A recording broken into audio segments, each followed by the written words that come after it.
नमस्कार दोस्तों। नीट 2026 की बीवीएससी की कट ऑफ के बारे में अगर हम बात करेंगे, देखिए पेपर लेवल की कंडीशन को हम लोग समझ चुके हैं, ऑलरेडी डिस्कस कर चुके हैं 2 घंटे के लाइव में, सभी चीजें हम लोग बातचीत कर चुके हैं यहाँ पे।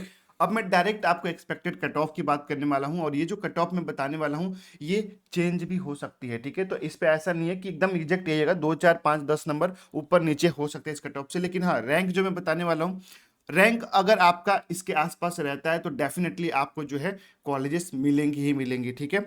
चलिए समय बिना गवाए शुरू करते हैं। सबसे पहले हम यहाँ पे समझते हैं, हम लोग बात करें किसकी भैया, बीबीएससी की बात कर रहे हैं हम लोग, ठीक है। हम लोग यहाँ पे बीबीएससी की बात कर रहे हैं, government college through all India quota. मैं स्टेट कोटा की बात नहीं कर रहा हूँ, मैं ऑल इंडिया कोटा की बात कर रहा हूँ, जो सभी बच्चों के लिए होता है, ठीक है। अगर जनरल कैटेगरी की बात करें ना, तो 80,000 से 85,000, 80 to 85,000 रैंक आपका है इसके बीच में, तो आपको बीबीएससी गवर्नमेंट कॉलेज कहीं ना कहीं मिल सकता है। मार्क्स की बात करें तो 508 से 513, 5082 513 के बीच में होना चाहिए। ओबीसी की बात करें तो 82,000 टू 87,000 के बीच में। अगर 5,000 का मैं डिफरेंट लेके चल रहा हूँ, क्योंकि वेटनरी साइंस का ना इतना डिफर करता है। एमबीबीएस की जो मैंने वीडियोस बनाई थी उसमें जो है इतना डिफर नहीं करता, बट वेटनरी साइंस में, आयुर्वेदा बीएएमएस में, बीएचएमएस में, बीडीएस में इतना डिफर करता है, ठीक है। तो 82,000 टू 87,000 के बीच में है, तो कहीं ना कहीं अगर आप काउंसलिंग अच्छे से कराते हैं तो आपको कॉलेजेस मिलने की संभावना है यहाँ पे, ठीक है। स्कोर की बात करें तो 506 टू 511 अगर स्कोर है तो। अगर ईडब्ल्यूएस की बात करें यहाँ पे तो 85,000 टू 90,000, 85,000 से 90,000 ऑल इंडिया रैंक के बीच में अगर आपका रैंक आ रहा है, तो आप अगर वेटनरी साइंस के लिए देख रहे हैं तो काउंसलिंग को सीरियस कराइए, काउंसलिंग को समझिए, काउंसलिंग को अच्छे तरीके से अच्छे काउंसलर से करवाइए, आपको डेफिनेटली गवर्नमेंट कॉलेज मिल सकता है।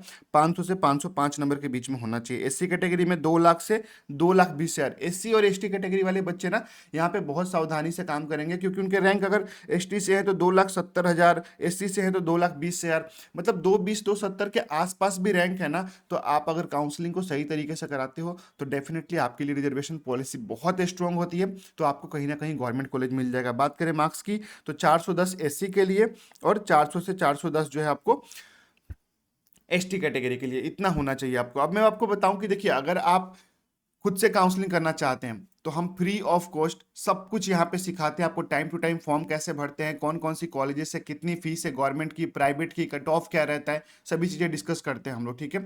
तो आप लोग यहाँ से काउंसलिंग समझ के काउंसलिंग कर सकते हैं। अगर आप हमारी पेड काउंसलिंग लेना चाहते हैं तो आप हमारा वेबसाइट medicalmentoria.com जो है विजिट कर सकते हैं, और वहाँ पे जाके आप जो है हमारा वेबसाइट के थ्रू प्लान परचेस कर सकते हैं, जिसमें आपको कंप्लीट काउंसलिंग की प्रोसेस भी जो है स्टेप बाय स्टेप समझाया गया है, और कंप्लीट काउंसलिंग के भी पैकेज है।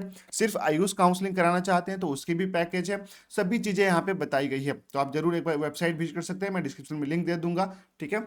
होप की वीडियो पसंद आए, चैनल को लाइक और सब्सक्राइब जरूर करें। जय हिंद दोस्तों, थैंक यू सो मच।